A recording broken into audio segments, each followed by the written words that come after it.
Subcommittee on Energy will now come to order. And the chair now, this time, will not make an opening statement.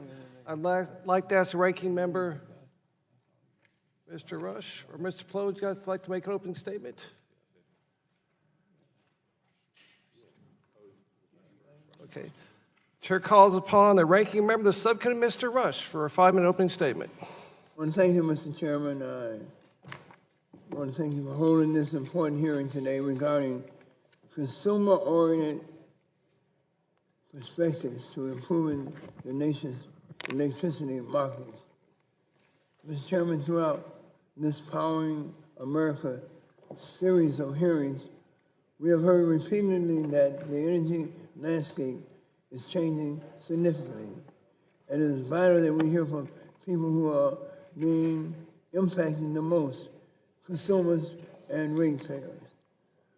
From most of the testimony submitted, there seems to be a consensus view that consumers do not have the opportunity to fairly participate in all of the developments taking place within the energy markets. As we will soon hear, Mr. Chairman, many consumer advocacy groups believe that the RTOs are too beholden to the utilities that they are charged with administering, and consumers do not have a large enough seat at the table to make their voices heard. Many of these advocates argue that the stakeholder process for reforming the energy markets have become more and more complex, while at the same time, consumer voices have been diluted almost to the point of being completely shut out. There also seems to be near consensus, Mr. Chairman, among today's witnesses that FERC and DOE have become too tolerant of the RTO's ability to shut out public interest and participation, and policymakers must act to address this challenge. Additionally, most of, if not all, of today's witnesses take extreme exception to the most recent DOE notice of proposed rulemaking issued on September 29th on grid resiliency policies. Many believe that this rule puts DOE in the difficult position of unfairly and unjustly picking winners and losers and placing the interests of select industries above the public interest.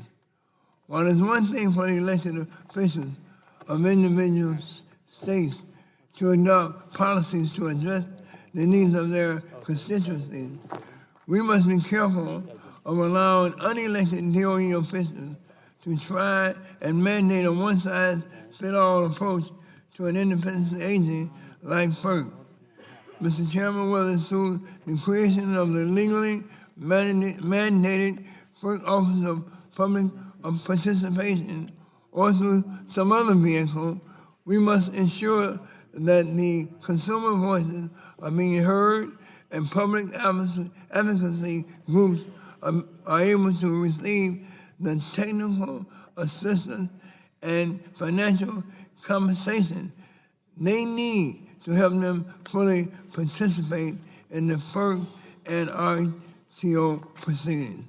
So, Mr. Chairman, I really look forward to this engaging panel on the best way to address some of these important issues.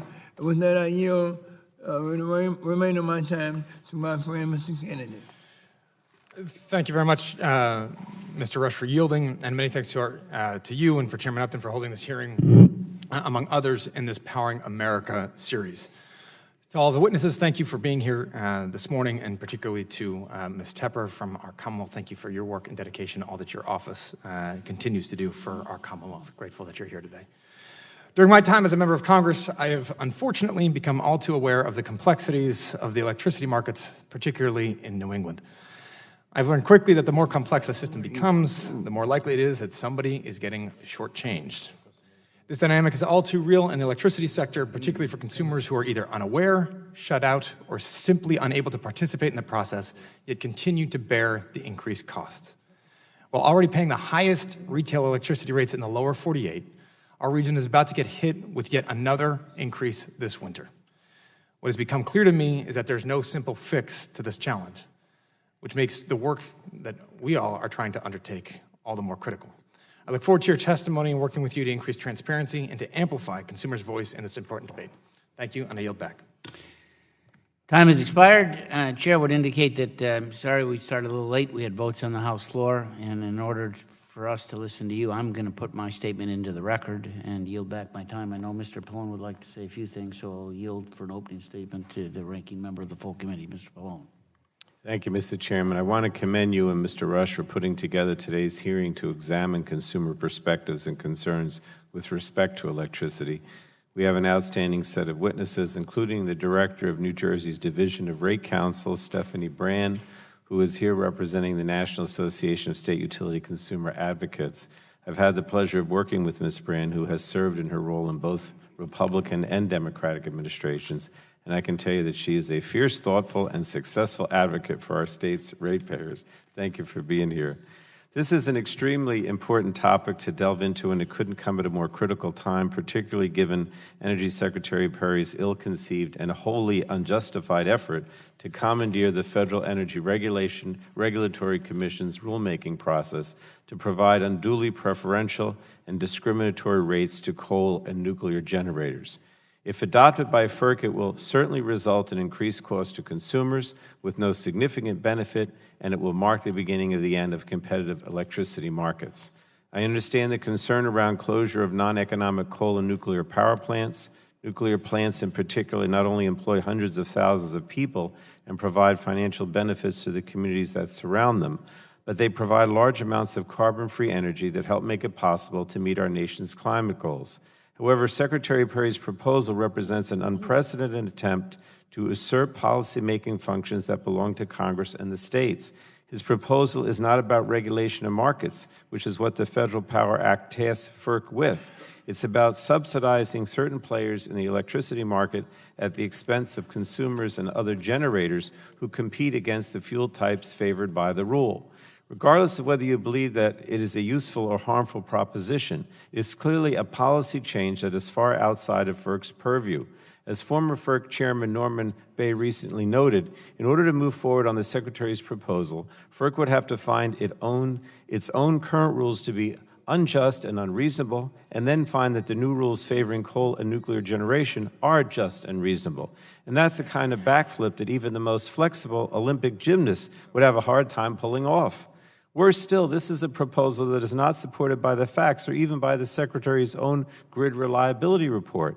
And that's a view shared by many on both sides of the aisle. For instance, the R Street Institute rightly called the proposal an arbitrary backdoor subsidy to coal and nuclear plants that risks undermining electrical competition throughout the United States, and going on to say that consumers will ultimately bear a hefty and unnecessary bill from any such draconian intervention.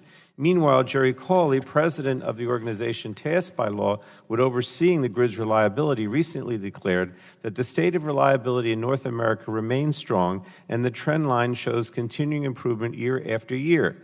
Moreover, much of the Secretary's proposal seems to be anchored to the idea that somehow renewables and even natural gas-fired generation are somehow a threat to a reliable grid.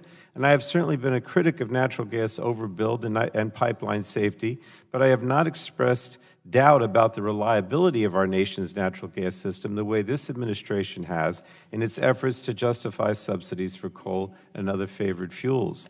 Not only has there been no empirical evidence to date to support the Secretary's proposal, in the modern history of electricity in this nation, there has not been a significant blackout caused by a lack of generation adequacy. In fact, according to a 2000 report by the Bush administration, the largest blackout in U.S. history was caused not by a lack of resources, but rather by management and programming failures by a single Ohio utility, First Energy, which led to actions that turned what should have been a localized situation into an event affecting some 50 million people. And that had nothing to do with generation mix. And it's critical to note that in that situation, nuclear baseload power did not contribute to the stability of the grid, with 9 nuclear power reactors shut down as a result of the loss of backup power. So as I stated at our reliability hearing, I firmly believe that it is time to start looking at reliability in new and different ways. The technology has transformed dramatically over the past 10 years or so, perhaps faster than our policies and our rate-making models have been able to keep up with. We should carefully re-examine the old approaches to reliability, resiliency, and rate-making to seriously consider whether our long-term interests are better served by charting a new course. But unfortunately, the Secretary's proposal is a power play, essentially, designed to move things in precisely the opposite direction. He wants to move us away from a modern balanced fuel mix, lower consumer costs, and fewer environmental externalities, and back towards a time when coal was king and consumers had no control. So I urge FERC to reject this proposal and hope that all my colleagues will join me in helping move our policies forward towards a more resilient, reliable, and cost-effective grid that benefits consumers as well as protects the environment. Thank you, Mr. Chairman. Gentleman's time has expired. We're going to move to the testimony of our panel. At this point, I want to say we appreciate you submitting your testimony in advance. It's part of the record. If you're able to actually go through your remarks maybe faster than 5 minutes, that'd be appreciated because we're expecting votes again in about 30 minutes. So perhaps we can get to questions at that point. We're joined first by Joe Boring, President, Monitoring Analytics, Independent Market Monitor for PJM. Welcome. Thank you, Mr. Chairman and members of the subcommittee, and thank you for the opportunity to appear before you today. My name, as you said, is Joe Bowering. I'm the Independent Market Monitor for the PJM wholesale power markets. I do not speak for PJM. I speak for the Market Monitor. The role of the Independent Monitor, as defined by FERC and included in the tariff, is to help ensure that the PJM markets are competitive by proposing market rules that incent competition, by monitoring for market power, and by reporting on the markets. And while I am on a panel of consumer advocates, the role of the Market Monitor is not to be a consumer advocate. I am an advocate for efficient, competitive wholesale power markets, which bring clear benefits to customers as well as to suppliers of power. PJM is the largest wholesale power market in the world, largest competitive wholesale power market in the world, covering 13 states and the District of Columbia. The goal of competition in the wholesale power markets is to provide customers wholesale power at the lowest possible price. The PJM markets work. The PJM markets bring customers the benefits of competition, but the PJM markets, as we've heard, face new challenges that threaten the viability of competitive markets. One benefit of competitive power markets is they are dynamic, flexible, and resilient. The PJM market has resulted in a reliable system despite significant changes in underlying market forces. Technical innovation, lower gas costs have been key market forces. In PJM, as we know, there have been very significant unit retirements. There have also been substantial new entry, all driven by market forces. The PJM market design has worked flexibly to address both market exit and entry without preferences for any technologies. The result of the entry has been lower costs and increased reliability. So particularly in times of stress on markets and on some particular generating technologies, non-market solutions may appear attractive. Top-down integrated resource planning is tempting because it's easy to think that experts know exactly the right mix and location of generation resources and the appropriate definition of diversity and the appropriate definition of reliability, and therefore which technology should be favored. Subsidies are tempting because they maintain existing resources and provide increased revenues to asset owners in uncertain markets. Cost of service regulation is tempting because guaranteed rates of return and fixed prices may look attractive to asset owners in uncertain markets. But once a decision has been made that market outcomes must be fundamentally modified, it will be virtually impossible to return to markets. The subsidy model is inconsistent with the PJM market design and constitutes a significant threat to PJM markets. The issue of external subsidies continued to evolve in 2017. Ohio subsidy proceedings and Illinois subsidy proceedings originated from the fact that competitive markets resulted in the retirement of specific uncompetitive generating units. And regardless of the specific rationales offered, the proposed solution for all those units was unit-specific subsidies. The subsidies were not to accomplish broader goals, they were to save particular units. The recent Department of Energy NOPR proposes a much broader market intervention through cost of service regulation for specific unit types that would have a correspondingly large and negative impact on PJM's competitive wholesale power markets. The proposed subsidy solutions ignore the opportunity costs of subsidizing uneconomic units. They suppress energy and capacity market prices and suppress incentives for investment in new, higher efficiency thermal plants, but also suppress investment incentives for innovation in the next generation of energy supply technologies and energy efficiency technologies. These impacts are large and long-lasting. Subsidies are contagious. If uneconomic resources are artificially retained, this will suppress prices and create a need for additional subsidies for the remaining units. Competition in the markets will be replaced by competition to receive subsidies. There is no reason to intervene in the markets in order to provide reliability and resilience. If PJM or FERC or DOE identify a need for greater reliability, it can be addressed using market mechanisms, not out-of-market mechanisms. Competitive markets were introduced as an alternative form of regulation to ensure that the wholesale power is provided at the lowest possible price. The PJM markets are working. The PJM markets provide competitive, reliable, and resilient outcomes. The PJM markets should be permitted to continue to work, and I was 40 seconds short of 5 minutes. Sorry for not being shorter. Thank you. Thank you. Next, we're joined by Rebecca Tepper, Chair of the Consumer Liaison Group for ISO-New England Region. Welcome. Make sure you turn the switch on your mic there. Thank you. Thank you for having me, Mr. Chairman, and thank you to the rest of the committee.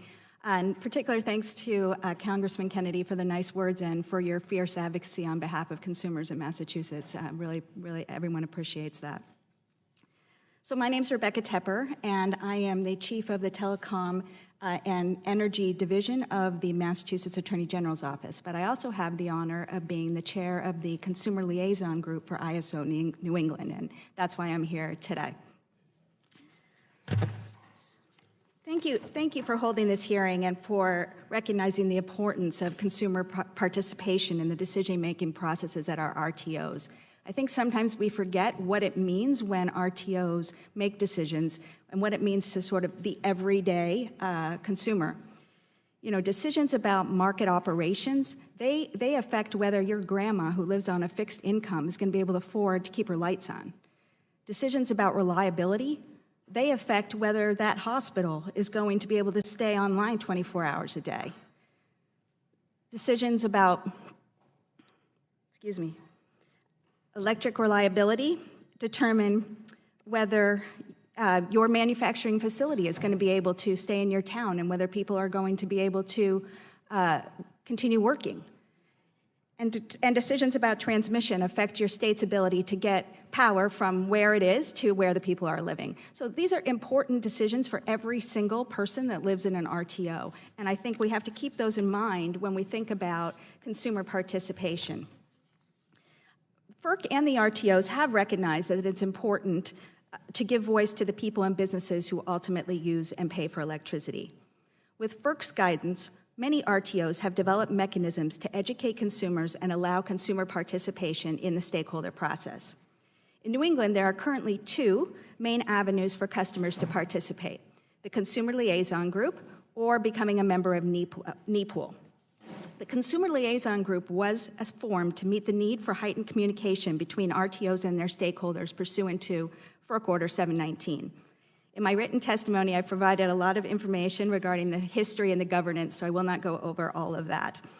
Today, I'll tell you just quickly about our core work, which is we have quarterly meetings, which attract a diverse group of between 75 and 100 attendees at every meeting.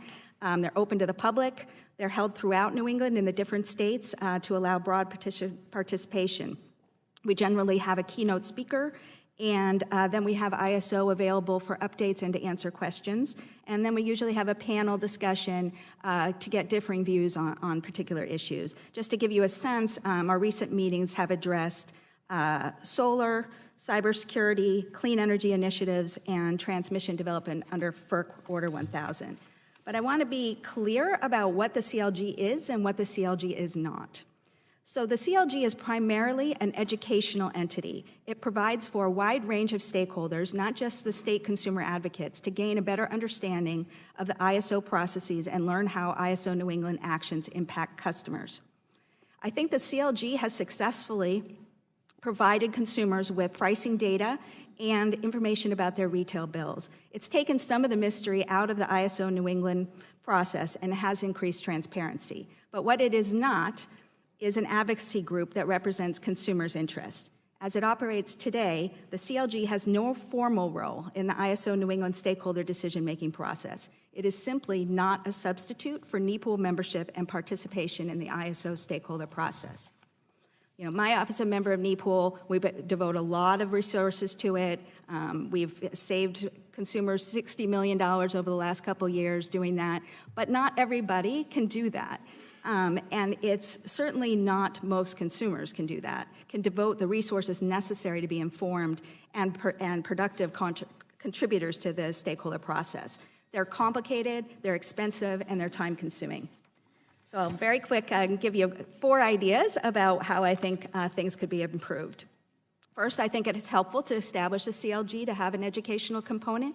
I think it would be most effective with their own executive director. Second, I think we should establish a stable funding mechanism that enables all state consumer advocates to fully participate in the RTO stakeholder process. This could be done either by providing funds to individual offices or through an association of consumer advocates like the CAPS program at PJM. Third, I think we should require all RTOs to consider cost in their decision-making and provide cost impact analysis, including retail bill impacts, on major proposals and reasonable alternatives offered by stakeholders. And finally, to increase communication between RTO boards and consumers by having consumer representation on the board and having board members come to stakeholder meetings with consumers. Thank you very much. Thank you. Next, we're joined by Mark Velderhelm, VP Energy for Walmart. Thank you.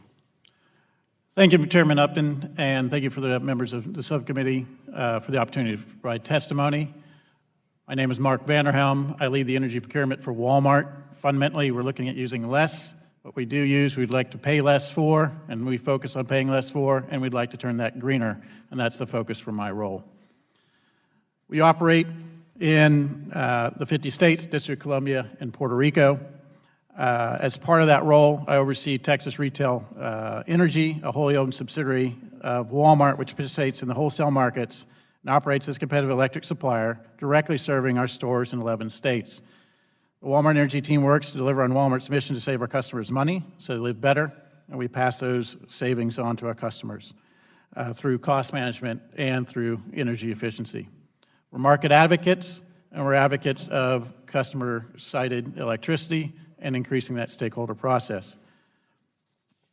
Customer engagement in regulatory and stakeholder arenas is critical, especially as the industry transitions to a business model in which customer-cited generation sources become as important to the system as utility-owned resources. Competitive wholesale electricity markets and customer choice and retail electricity markets are integral to our success. When paired together, they create direct economic benefits to our stores and our customers. Competitive wholesale markets also provide a transparent and easily transactable platform for the procurement of renewable energy. As an example, in Texas, we're able to procure directly wind supply that serves our stores without utility or regulatory intervention based off the wholesale construct that exists there in Texas. Customer choice gives us the freedom to choose a supplier that best meets our business goals, with services for offerings that provide choices on price, reliability, and generation mix. In contrast to monopoly utility companies that are essentially guaranteed recovery for their costs from captive customers, competitive electric suppliers must offer superior service, better prices, and the investment is borne by their shareholders. The benefits of competitive wholesale markets, this interesting statistic, customer choice are clear. When we compare our costs from 06 to 17, the reduction, when we have customer choice, there's a reduction of 7% on average. In areas where we don't have customer choice, we've seen an increase in prices by 14%, extremely relevant to understand the impact of having that customer choice. States and utilities should be encouraged to develop new competitive wholesale markets or expand existing markets, and Walmart recommends that Subcommittee explore policy changes that allow FERC to streamline those regular approvals. The development of renewable energy associated infrastructure creates a secure electric grid in the long term, and economic opportunity and jobs in the short term. To that end, Walmart has established aggressive goals. We've committed to 100% renewable over the longer term. For 2025, we committed to 18% reduction in our greenhouse gas footprint, aligning ourselves with science-based targets. As a subset of that also includes energy efficiency, but as a subset of that is a commitment to 50% renewable by 2025. We have 480 off-site and on-site renewable energy projects in operation and under development in 7 countries and in 18 U.S. states and Puerto Rico. Walmart is deploying cutting-edge customer-sited technology. We have 6 large battery systems, we have over 50 fuel cells, and we have 100 locations with electric vehicle chargers, 300 electric vehicle chargers at those 100 locations. So we're active in that customer-sited sources of electricity and use of electricity. Customer choice should extend customer activities behind the meter, whether those customers generate or save electricity. A number of states limit the financing mechanism through which a customer can procure on-site generation technology, which ultimately limits the adoption of those technologies. Walmart typically uses a PPA structure, leveraging capital from external parties and operations from external parties. However, the technology deployed by customers is becoming more responsive to the discussion around PPAs and other functions has largely been focused on on-site installations. The technology deployed by customers is becoming more responsive to grid conditions and transactive with customers and market participants.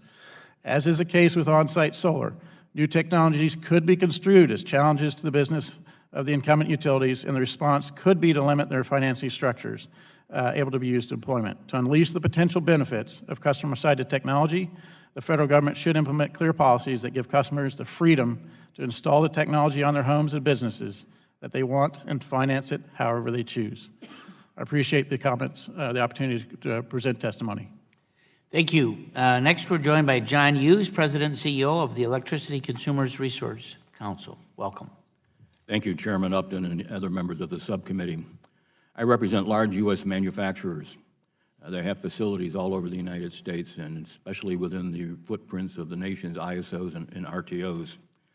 We were founded in 1976 in anticipation of the enactment of the law called PURPA.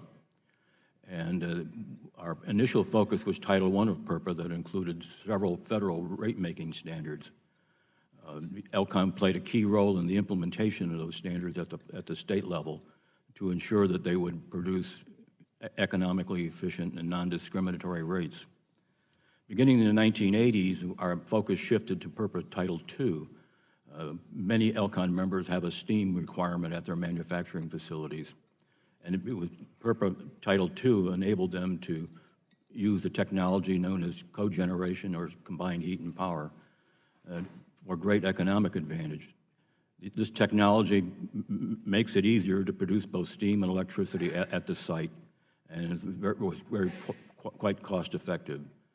These members that we had in those days were champions in the use of natural gas-fired and combined cycle generation units. Our basic principle of regulation is market-based solutions are preferred over command and control. We were instrumental in the early 2 years around the turn of the century in restructuring the utility industry in this country and in the creation of the ISOs and RTOs. We have faith in those institutions to this day.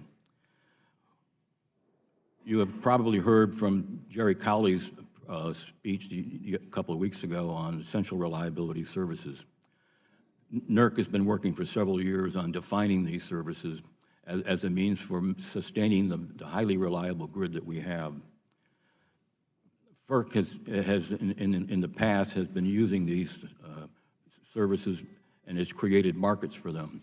They have, however, backed off from creating markets for one particular primary frequency response, and we have been negotiating with that agency to try to make amends on that. Price formation is a big issue at FERC. They began a series of rulemakings beginning in 2014 to try to improve the prices that come out of the ISO and RTO markets.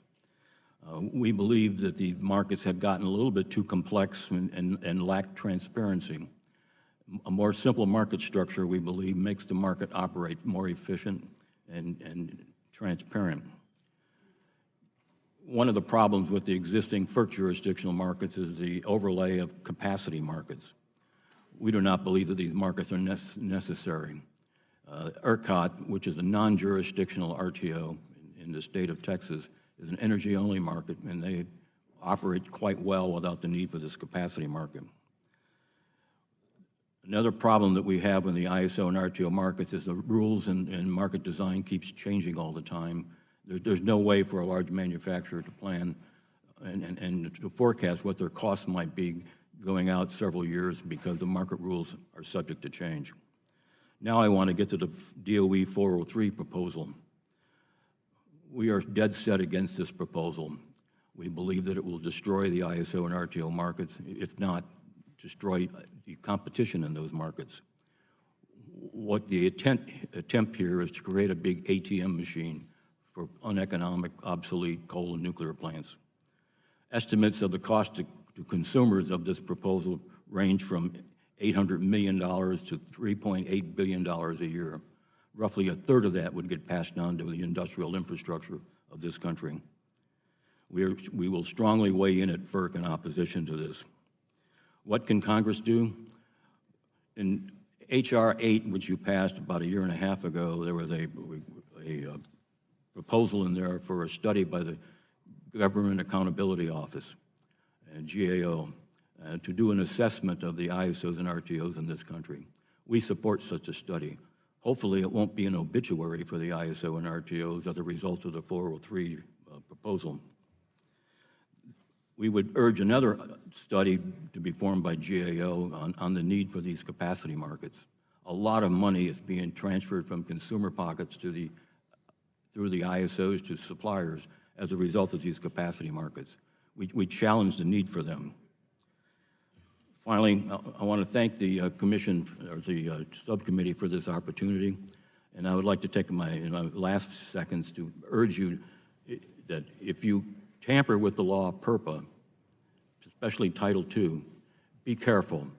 It works in most applications in this country and at most states, and CHP is not the problem. Thank you. Votes have been called on the House floor, so we'll do one more. We'll do Stephanie Brand, Director of New Jersey Division of Rate Counsel, and then we'll adjourn and come back after the vote. So, Ms. Brand? I will do my best to talk quickly. Good morning, Mr. Chairman Upton, members of the subcommittee, Congressman Pallone. Thank you for your kind words and for everything you do for New Jersey's consumers. I'm the director of the New Jersey Division of Rate Counsel, which is charged by statute with representing consumers at both the state and the federal level. I'm also a member of the executive committee of NSUCA, which is an association of over 40 offices like mine throughout the country. And our office and other members of NSUCA have been actively involved in pressing for greater consideration of the needs and interests of consumers at both the RTOs and FERC. And frankly, it's been a very long and uphill battle. At PJM, the sheer number of issues and meetings makes it very difficult for consumers to participate. The stakeholder process is very complex and requires attendance at many meetings. In September alone, there were 44 meetings over 22 days. And whilst a lot of them are accessible by phone or on the web, most of the work occurs in the hallways or on the sidelines, and so that makes physical presence a priority, if not a necessity. And that can be a tremendous strain on offices like ours. The consumer advocates within PJM formed a group called CAPS, Consumer Advocates of PJM States, that allows us to pool our resources so that we speak together with a stronger voice. We have an executive director who's present at the most important meetings, and he represents us as a group, and individual offices have stepped up efforts to vote and participate. Even with this increased focus, our participation is limited and less than the other sectors at PJM. There are a few potential solutions to increase consumer participation at the RTOs. The first would be to identify and make available sources of funding for groups like CAPS. The amount that would be needed is very small. CAPS funding amounts to about $0.01 a year per residential customer. Consumer participation in the RTOs could also be improved if consideration of the interests of consumers was made a more central part of the RTO's mission. Ensuring that rates are just and reasonable is an essential goal of the Federal Power Act. It should also be an essential goal of the RTOs. While caps represents a significant step forward, consideration of the interests of consumers remains inadequate. PJM's primary function is to keep the lights on, and it freely admits that it does not necessarily factor in the ultimate costs when putting forth proposals or approving projects. While we certainly share PJM's interest in keeping the lights on, we believe that costs should be taken into account early in the process so that customers get the service they need, but at a just and reasonable price. The failure to adequately consider costs early enough is something that needs to change to make the system work better for consumers. With respect to the markets, competition should keep prices at a reasonable level. Up till now, at least, I do believe that competitive markets have worked for New Jersey ratepayers and that we have benefited from our participation in them. However, as time has gone on, there have been more and more administrative changes to the market rules so that it's hard to even call them a market. Since 2010, there have been 27 significant filings made to modify the rules of the capacity markets, and they have changed in just about every year since 2007. So what's the impact of this for consumers? First, the system is so opaque and confusing and constantly changing that the average consumer will never make sense of it. In New Jersey, generation transmission costs, which flow through PJM, account for nearly 60% of a customer's bill. And there's really no way for customers to understand how those numbers are derived. Second, the complexity of the rules, I believe, leads to higher prices. There are so many fixes each time a particular problem or issues arise that consumers end up paying more. In fact, as we are seeing now, even when the market does work, favoring lower price generation sources and bringing overall prices down, the generators faced with those lower prices then seek changes to undo the market results. Rather than leveling the playing field, these efforts raise the entire playing field so that everyone pays more. We do have a strong independent market monitor at PJM, and the access and independence of the market monitor is essential, not only to protect competition, but also to foster confidence in the markets by regulated entities and the public. At FERC, nearly all proceedings are conducted on paper with limited opportunity for public input. There's generally no opportunity for cross-examination on factual issues and no oral argument on legal or policy issues. Consumers need real representation at FERC to protect their due process rights. Increased transparency and more opportunity for public participation would advance that important directive.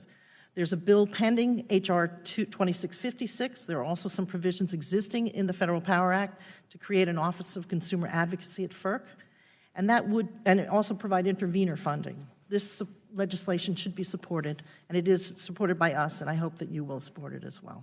Thank you for the opportunity. Thank you. We'll now take a recess that'll probably be 30 to 40 minutes long while we have the votes. So I would tell members we have 6.5 minutes left in the vote series.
Here we'll come to order. And we're going through our statement by witnesses. We have one more to go. We saved the best for last. Mr. Slocum, you have 5 minutes, sir. Absolutely. Thank you so much, Mr. Chairman. So I'm Tyson Slocum, and I'm the Energy Program Director for Public Citizen. Public Citizen is a national, not-for-profit, membership-based group. We've got over 400,000 members and supporters across the United States, many of whom live in FERC jurisdictional markets and pay energy prices that are set in those markets. We see that consumers are facing 3 broad threats in today's power markets. First is that there are political and regulatory efforts by owners of what we see as mismanaged and uneconomic generation assets seeking billions of dollars in bailouts, whether that's through the Department of Energy's cost of service proposal, or whether it's through market tweaks, as was discussed before, with the various RTO capacity markets. This is a huge threat to consumers. Second, the regional transmission organizations were really designed to accommodate the interests of transmission owners and generation owners, and they oversee a complex stakeholder process where details of market rules are deliberated and largely written, and this is a process that does not include the public interest very well, and there needs to be fundamental reforms to the way that those regional transmission organizations administrate those stakeholder processes. And third, it has now been 577 days since the Federal Energy Regulatory Commission has failed to respond to a proposed rulemaking to create and fund the Office of Consumer Advocate, the Office of Public Participation, that, among other things, could provide intervenor compensation to members of the public who meaningfully contribute to FERC dockets. And so addressing these 3 things is paramount in order to ensure that consumers are being adequately protected in markets. So first, I think it is important just to note that we're in the midst of a remarkable transition in America's energy markets that's really being driven by innovations in the production, transmission, and consumption of electricity. And there's 3 factors that are contributing to those innovations. One is just the proliferation of inexpensive renewables, especially utility scale. Second is continuing flatlining demand, and especially when you factor in economic growth, demand is actually decreasing as a share of American economic output. And second is cheap natural gas. And those 3 innovations are providing lower costs, more resiliency, and more sustainable energy systems, and are absolutely benefiting consumers. But with any sort of disruptive transition, you are going to have economic losers. And those economic losers right now are predominantly mismanaged and not well run nuclear and coal baseload units that frankly cannot effectively compete against superior competition. And throughout history, we see decisions that are made by industries. Either you improve efficiencies and compete with your rivals, or you turn to government institutions or regulatory agencies and attempt to get bailouts for your inefficient operations. And that's really what this Department of Energy bizarre rulemaking before FERC is about. It is about accommodating and prioritizing these inefficient baseload nuclear and coal generation units. And you don't have to take my word for it that there's no crisis of reliability from the retirement of nuclear and coal plants. That's what the North American Electric Reliability Corporation has concluded. That is what the Department of Energy's own August staff report, that there is no reliability crisis, that in fact we're seeing resiliency and reliability benefits from the energy transition that we're seeing to renewables and lower demand. The thing on RTO reform that needs to happen in order to protect consumers, I think that Congress and FERC needs to contemplate whether or not we need to split the regional transmission organizations in 2, retain their function as the physical operator of the bulk power market, but separate out from the RTOs the job of administrating the stakeholder process where tariffs and market rules are developed. And the third thing that can be done to protect consumers is for Congress to start weighing in and get FERC to support the proposed rulemaking to create and fund the Office of Public Participation, including providing intervenor funding to the public. Thank you very much, Mr. Chairman. Thank you, Mr. Slocum. Now it's fun time, where members get to ask 5 minutes of questions, alternating between Republican and Democrat. And since I have the gavel now, I yield myself 5 minutes for questions. My first question is for you, Dr. Bowring. The DOE order to FERC on electricity markets and how we value resources has certainly sparked some conversations. It's something of a scramble among power generators and even large consumers. The most colorful description I've heard came from our new FERC commissioner, Robert Pallison. He said regarding concerns if the rule does undo competitive markets, quote, "When that happens, we're done. I'm done," end quote. Wow.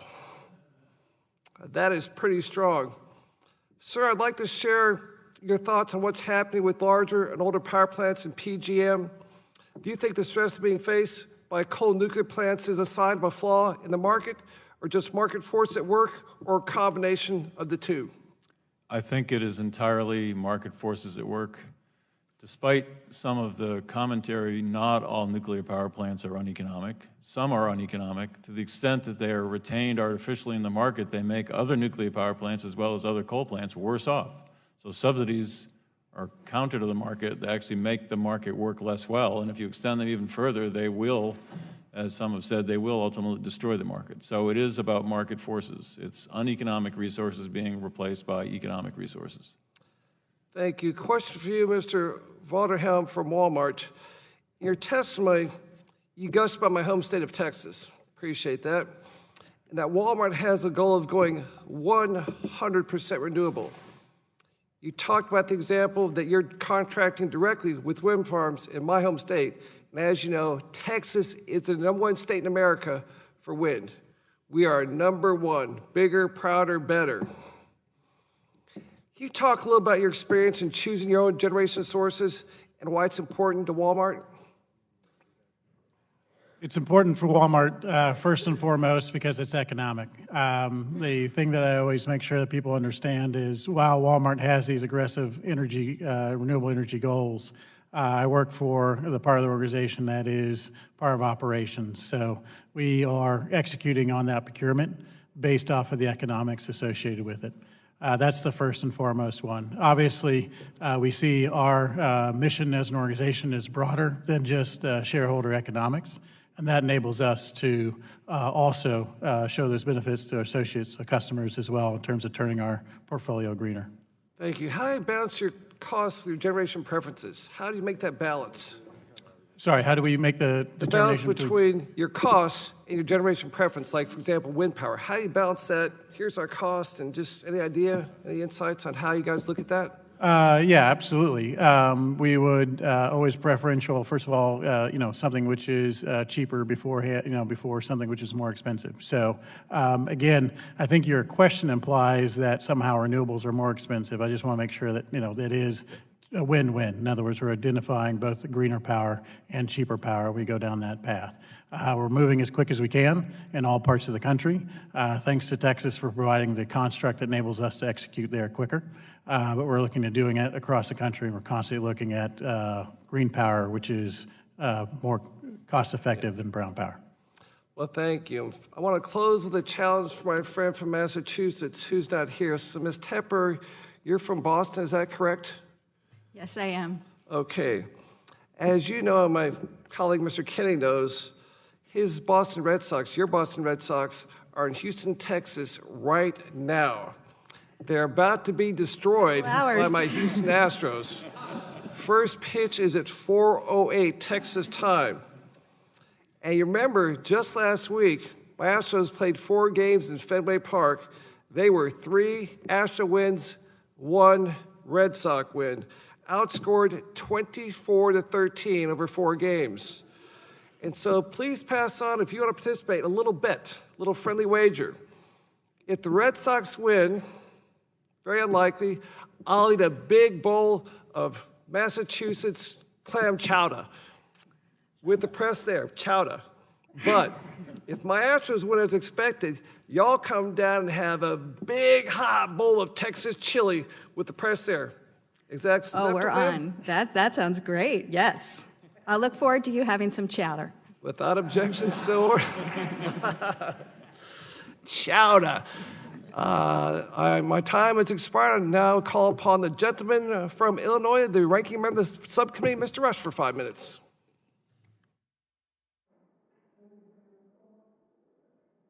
So it's a chowder chili series over. Oh, no, just going to start. We're playing a 5-game series with the Red Sox there, Houston Astros versus the Boston Red Sox. As I mentioned, we just closed out the regular season by going 3-1 in Fenway Park. It's bad news to the Red Sox. The Redcoats are coming, but you got 5 minutes, my friend. 5 minutes. I know it. It's going to take me 5 minutes to recover. To all the panelists, I would like to quickly go down the line and ask who takes issue with the recent DOE NOPR on grid reliability pricing. Please give me a yes or no if you have a problem with the NOPR, and if so, is it based on process or on the substance or both? Yes, I have an issue with it on both process and substance. The process is too fast, the substance is wrong, it's inconsistent with markets, it will contribute to destroying markets. Right. We too have a problem with process and substance.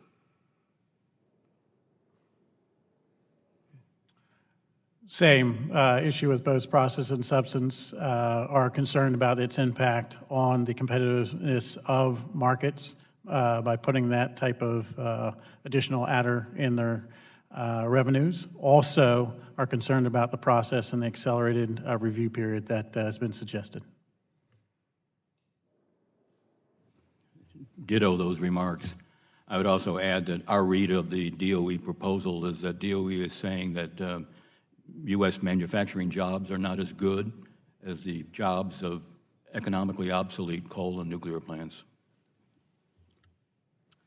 I'll add my voice to the chorus. We oppose it both on substance and on procedure. I think it basically eliminates the competitive markets, and I think that the process shows exactly what we were talking about today, about how difficult it is to be heard. And so we oppose it on both grounds.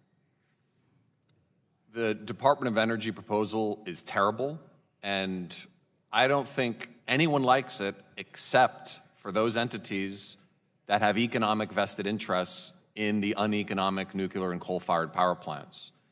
Public Citizen is on the same side as this issue as the American Petroleum Institute, which has been pointed out to me as probably the first time in history that that has happened.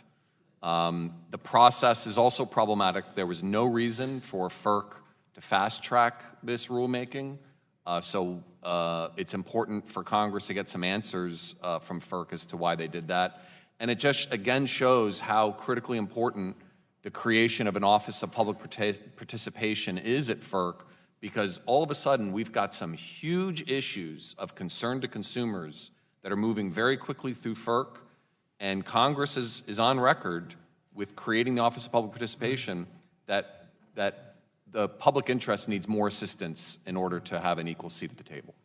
Thank you very much. Again, to all the panelists, and I wish you would keep your answers brief on this question.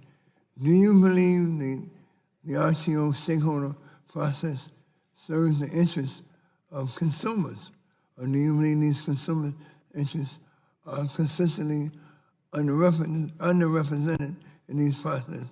And what reforms would you recommend to the subcommittee? Beginning, Mr. Boring. Yes, thank you. So consumers are represented. I don't think I don't think the representation is effective as it could be, and I think it's because of a lack of resources. So for the reasons that my colleagues here on the panel have indicated, I think customers need to be strongly represented in the RTO stakeholder process, and it's not currently as strong as it could be. I would agree with that, and one of the suggestions that I think would be helpful would be to provide a stable funding mechanism for the state consumer advocates. Something maybe like what they're doing with, in New England, we have a state process where it's called NESCO, where the states get money from, as a group, get money through the tariff, and they're able to then participate. They have their own staff, and they are able to go to all of those 100 meetings. And they are meaningfully participating with doing their own studies. Right now, the way it works is that consumer advocates simply don't have that kind of resources to be able to participate in that kind of way. I would first say that for the large consumers that we do have an opportunity to participate and always welcome greater participation from all the stakeholders, whether it be in their deregulated markets, ISOs and RTOs, or in the regulated process that's also relevant throughout the U.S. ELCON exists to intervene where necessary at FERC, and so we're generally pleased with our ability to affect that agency. At the ISO and RTO level, we have some serious problems there. There's just too many of them, too many meetings, and we're just totally incapable of providing that coverage on an effective basis. We have gotten a stable source of funding in PJM for consumer advocates, but I would say that it's still not enough. We work a lot. We've stepped up our participation. We're trying to be heard, but the way the process is set up, it is just so difficult to have our voice heard among all of the members of PJM that I still think that more needs to be done. Yeah, I agree. The RTOs are just an administrative nightmare. They are way too complicated, and the issues that they are deliberating on a daily basis have profound financial impacts on consumers, and consumers do not have an equal seat at the table. And there need to be fundamental reforms of the governance and transparency structures of the RTOs to more properly reflect the contributions of all the stakeholders, and particularly the public interest. Thank you, Mr. Chairman. You're back. 2 minutes back. Instead of using 5 minutes of my time, my side of the aisle, for taunting the Red Sox fans like Mrs. Tepper, I'll recognize the ranking member of the full committee, Mr. Pallone, for 5 minutes. Thank you, Mr. Chairman. I wanted to ask Ms. Brand some questions, if I could, and thanks again for being here. A recent report commissioned by American Municipal Power states that more than half of the $24.3 billion in transmission projects in PJM since 2012 were unneeded to comply with the RTO or federal reliability requirements and were not subject to rigorous review. So 3 questions. First, what can be done to ensure that reliability requirements are thoroughly evaluated in a transparent manner with active involvement from impacted stakeholders? Well, I think that process could be reformed as well. There are some transmission projects that are needed for reliability. NERC will identify a problem and ask PJM or the RTO to solve it.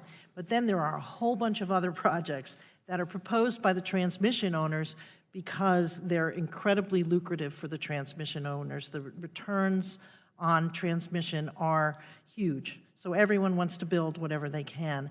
And what happens is that the need, both for the RTEP projects and for the supplemental projects, the need for the projects is not adequately reviewed at PJM.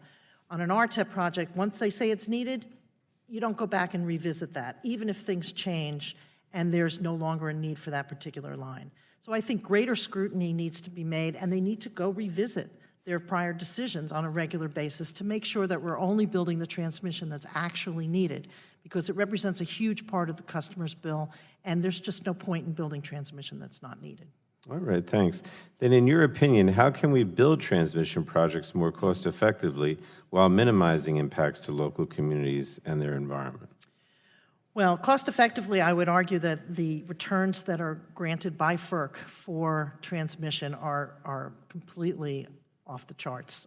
Some utilities are getting close to 12% return on these projects, which in this economy is a bit crazy. There's some pain always when you're building a transmission project in any community that it goes through, but if it's needed, then people, I think, are more willing to accept it. The problem really comes in when you have these huge transmission lines that are just gashing a hole through a community, and then it turns out they're not needed, and that's what really needs to stop.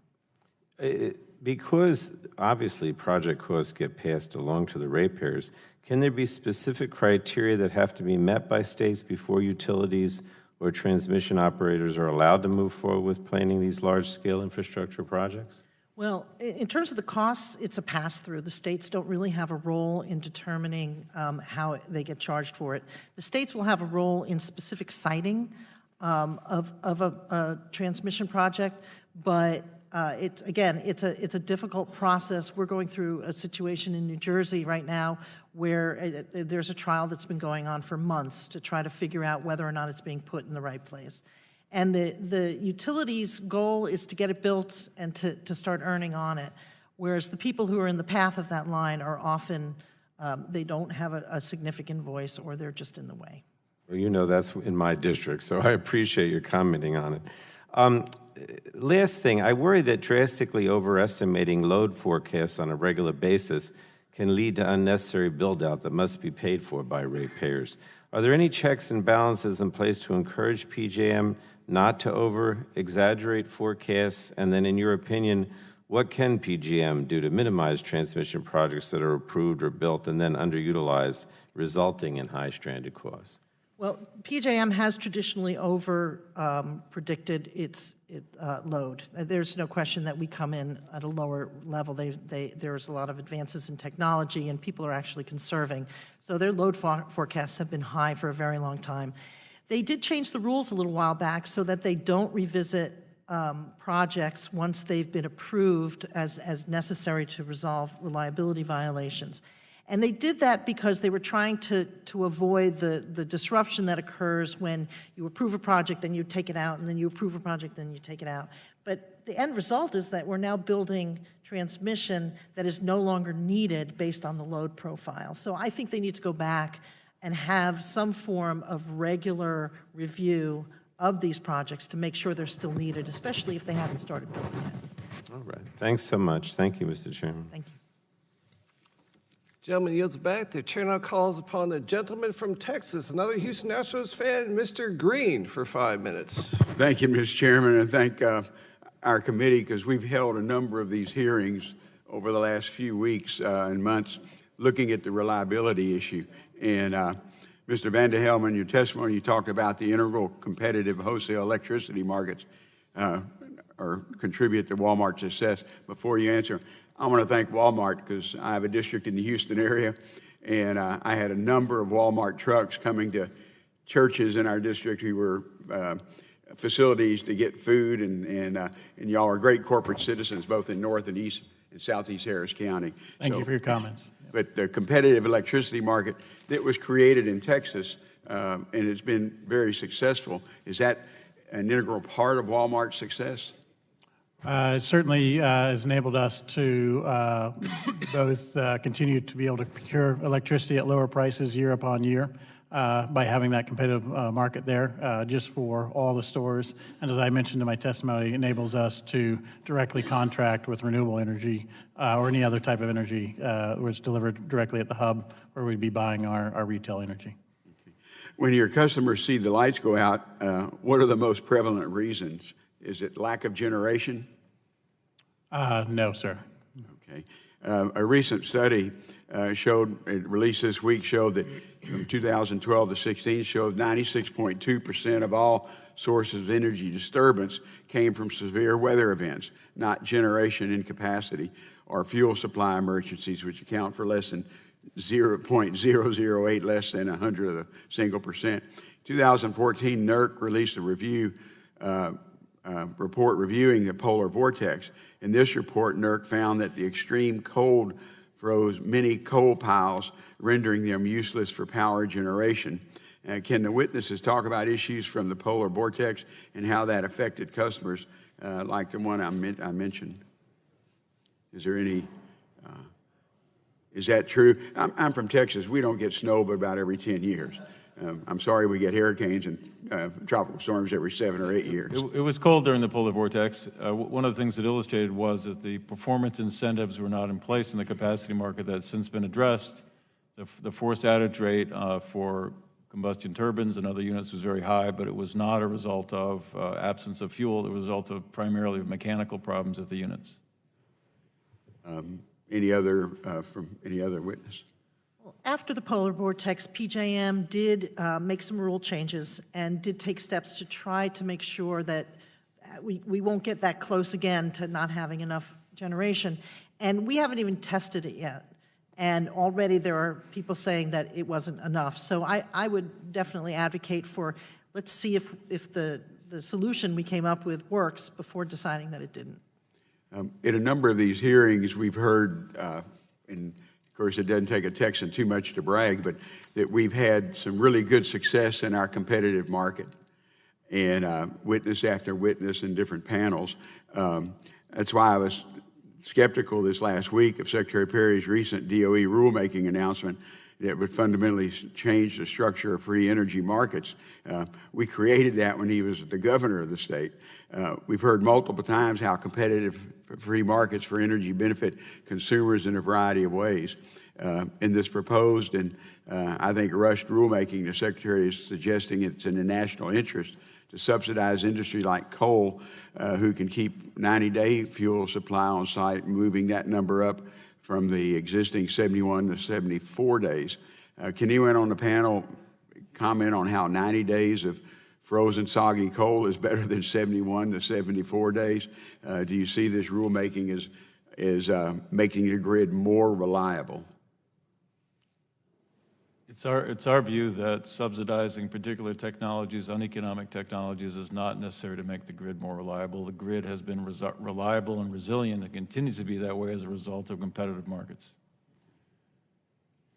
I think you could look at New England as a good example of how one can make a change in the markets and adjust. You know, we now have the lowest prices, wholesale prices in New England than we have had since 2003. We don't have a reliability problem. Many studies have shown we have no reliability problem. And we have reduced our air emissions by SO2 by 96%. So we're doing that while we are reducing emissions and we're reducing our load. Last year, we reduced our load by 2%. So that's from our energy efficiency programs and from solar.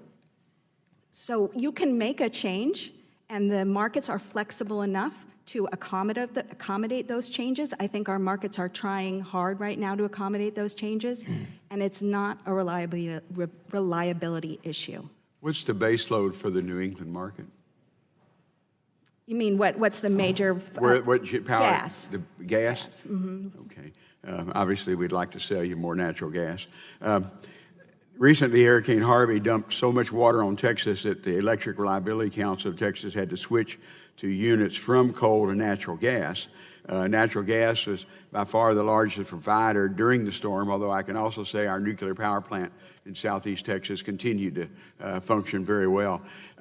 At the San Jacinto plant site, which uses natural gas, a storm dumped 47 inches of rain, and yet it remained in operation.